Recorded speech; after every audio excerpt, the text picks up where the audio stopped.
Tout à fait, je suis avec le primat de Belgique, alors voilà, on va lui demander, voilà, l'Église catholique a un nouveau pape, est-ce que vous le connaissez personnellement? Non, je ne le connais pas du tout.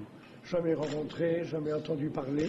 Je connaissais son nom, je savais qu'il avait déjà été mentionné parmi les papabili lors du dernier conclave, mais voilà, je me réjouis que c'était si vite et je me réjouis que donc il ait réuni si rapidement, aussi rapidement que Benoît XVI, la majorité des 2/3 des voix.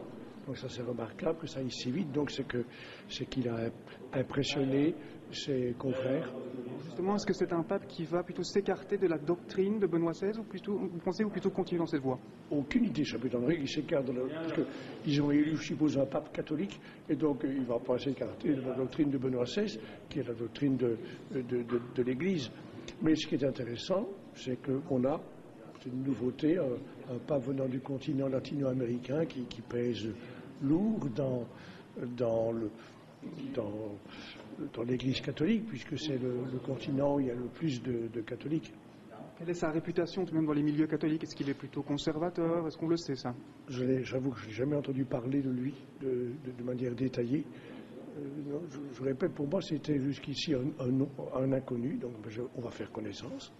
Alors, son nom de pape, ce sera François Ier, comme le roi de France, qui était un conquérant. Est-ce que ce sera un pape conquérant, vous pensez? Est-ce que l'Église a besoin d'un pape conquérant aujourd'hui?